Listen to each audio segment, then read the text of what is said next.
Hi, good day everyone. So we had, as you all know, the T20 World Cup has started, and the initial stages of the matches of the initial stages have been completed. We had some real gripping encounters, and we had some surprises as well. The Asian Cup champions Sri Lanka started with a loss, and then they somehow managed to gather themselves and go through to the next round. While on the other hand, two times champions West Indies lost two of their three matches and are totally out of the World Cup 2022. Indeed surprising, and indeed it's a sad state of affairs in West Indies cricket that they just could not surpass the qualifying stage as well.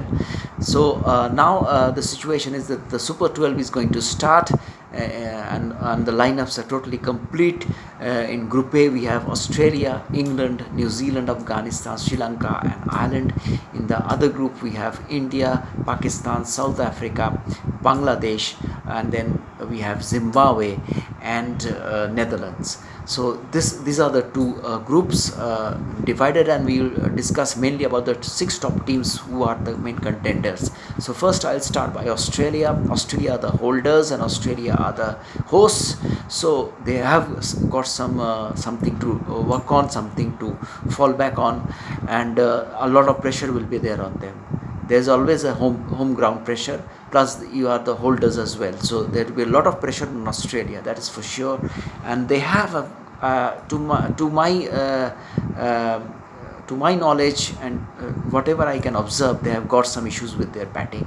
uh, Glenn Maxwell is not quite firing as yet. Maybe he's keeping his best for the World Cup. Steve Smith doesn't look apart in T20.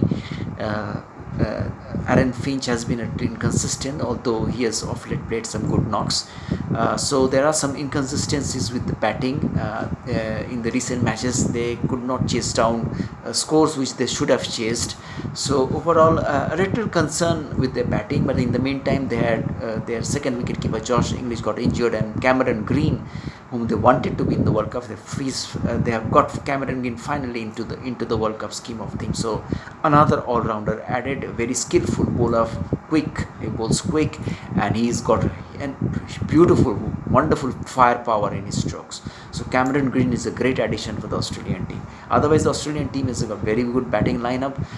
Warner, Finch, and they have got a real firepower middle order, really a powerhouse middle order, like Maxwell, Marsh, Stoinis, Tim David, and Matthew Wade. Very powerful batting lineup, power packed, firepower, full of firepower, and full of power hitters. Very good batting lineup. And the bowling is obviously as usual. The three big stars, Stark, Hazelwood, and Cummins, and they have got to fall back on Ken Richardson if required, and they have got in as Adam Zampa, one of the best leg spinners in T20 cricket. So Australia, very well rounded team. If the team performs to their ability, then they should win this World Cup. Very good team, but they have got certain issues with their batting at the moment in regards to form. On the other hand, we'll go next to England. Very strong batting lineup. I think the finest batting lineup in this World Cup is England's batting lineup. Extremely strong, and they, mind you, they don't have Johnny Bairstow and Jason Roy in this lineup.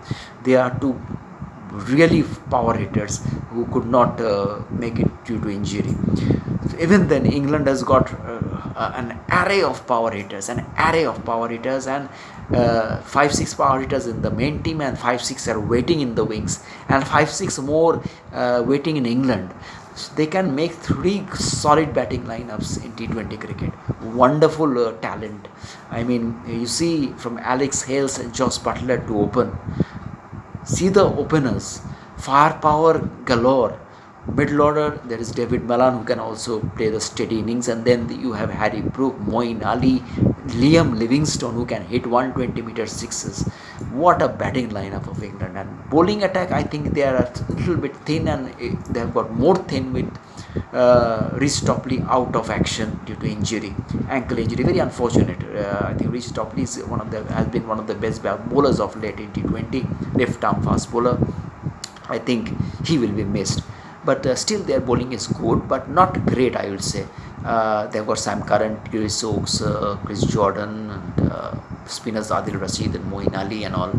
But then I think power play in the slog overs, I think they lack a little bit. Chris Jordan has been giving away runs. He's only meant to go the slog overs.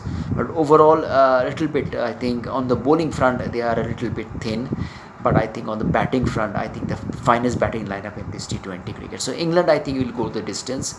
Both Australia and England will definitely go into the semi-finals, I believe. I'll be surprised if they don't. New Zealand is the third team in this. Batting wise, little inferior to both Australia and England. Good batsmen. They have got some good batsmen. Of course, Ken Williamson is a superstar, and they have got Martin Guptill. They have got Daryl Mitchell, who has done very well of late in Test cricket, of course, and they have got Devon Conway, superb, magnificent batsman. So overall, good batting firepower, decent bowling attack. 10 bowled team Saudi, and got two fast bowlers in Lockie Ferguson and Adam Milne, who will really thrive in Australian conditions with the pace and bounce. And they have got good spinners, capable spinners in Michael Bracewell and Mitchell Santner. And Bracewell is a very good all-rounder and a good power hitter as well in the lower round order. So New Zealand has got a good team, pretty well-rounded and balanced team. However, they have not in recent times performed well in Australian conditions. That's an issue with New Zealand. But otherwise, they are always ready to be the dark horses. They are always ready to surprise others. So they are Australia, New Zealand. The first match which will be happening, it will be a tough match for Australia, I would say. They are the holders and they are the hosts, and they will have the home pressure. So New Zealand have nothing to lose. Australia and England are way big favorites in this group, but New Zealand has got nothing to lose, so that's their advantage. Let's see how they goes. Next we have Afghanistan. Not much to talk about Afghanistan in this group. I mean, they have got some very good spinners, good batsmen, but I don't think they have the firepower, they have the longevity to really trouble these teams for a long period. They might win one or two matches, they might surprise one or two big teams, but on the whole, I don't think they will going to really end up winning anything much. Then we have got Sri Lanka, who have come up from the previous stage. I think Asian Cup champions. They are a good team, very good batting lineup, but their batsmen are finding it difficult to hit sixes on this bigger Australian grounds, I find. And the bowling attack is actually gone from bad to worse, because their two best fast bowlers, Dushmant Shamir and Madhushanka, has got injured. So the bowling attack is looking very thin. Their spin attacks are very good. Hasaranga and Thikshan are the two best spinners in the world in T20.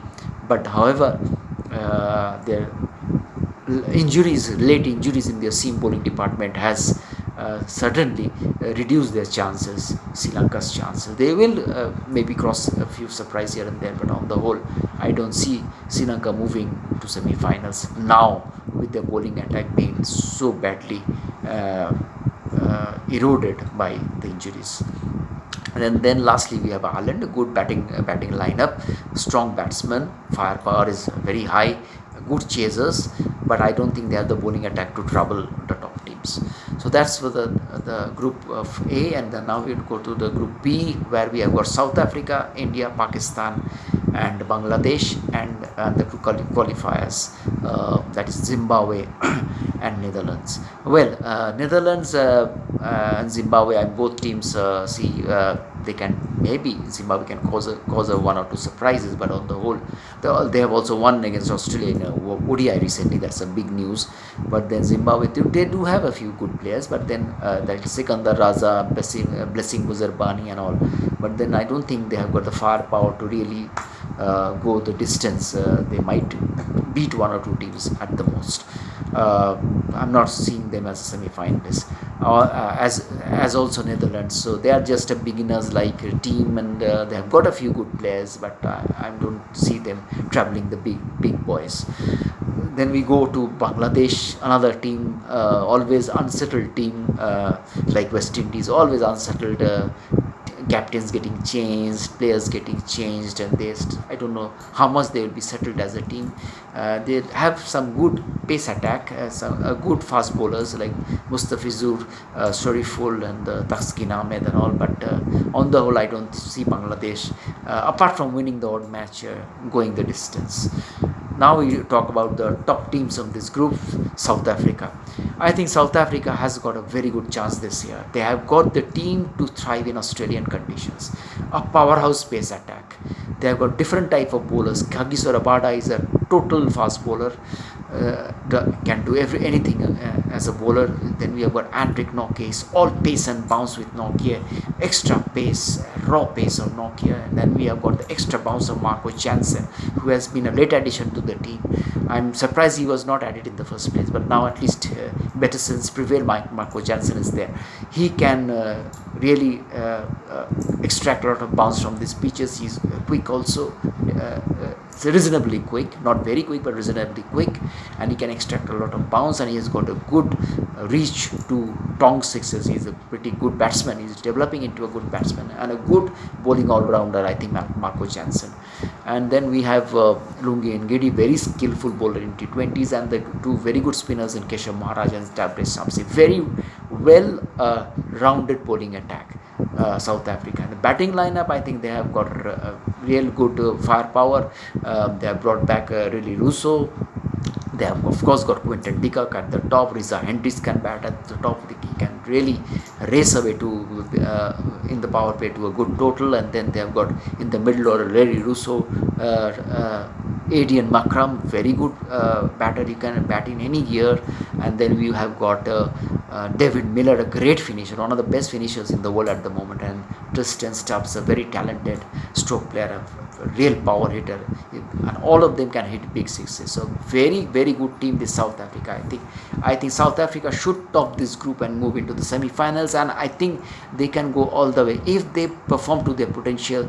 I think South Africa, apart from Australia, has got a very good chance of winning the World Cup this year, unless they they select their best team and they don't choke. That's the main problem. The main weak point in this South African team is their captain Demba Bavuma. I don't see him really a very good T20 player. I mean, he's a very good in Test cricket, also in ODI cricket. Very good technique in his batting, but I don't see it. He has got that firepower to thrive in T20 cricket, and I don't know as a captain how he will manage his batting order, whether he'll open or whether he'll come in the middle order, will just come when there is a requirement. So let's see how it goes for them, Bavuma. But I think South Africa has got the team to go all the way. Now we talk about Pakistan. Super bowling attack, real firepower, and all the bowlers are capable of bowling 145 and up clicks. Really good bowling attack. Sahin Shah Afridi is back. He's one of the once in a generation bowler, superb fast bowler. And then you have got Nasim Shah, young, strapping, quick. And they've got Mohammad Hasna, a very good quick also. Sahnawaz Dawani. They can go for runs at times because they are a young bunch, but they are very quick, and on Australian conditions they will really thrive. Their spin attack, Pakistan's spin attack, is just average, I would say, a little above average. This Mohammad Nawaz and Shadab Khan, and their batting lineup is totally thriving on Babar Azam and Rizwan. These are their top order players who bat deep and score a lot of runs. They know that their middle order is very weak, their batting middle order is very weak, and they don't have the same firepower. But maybe in the Asia Cup, of course, Mohammad Nawaz played well, and Sadab Khan at different times, a few batters did contribute overall. But then their batting is all about Babar Azam and Rizwan. So overall, Pakistan, I think they have got a fair chance. They can be dark horses, but they have got a few areas of their balance which is not, I mean, at the best, like their batting. So I think they might fall short at the end, Pakistan. Now come to India. India is one of the teams which are normally very real favorites in most of the other tournaments, but in this T20 Asia Cup, due to their bowling attack, I don't see India as the favorites this time. They can go to the semi-final. They should go to the semi-final. They have got a very good batting lineup.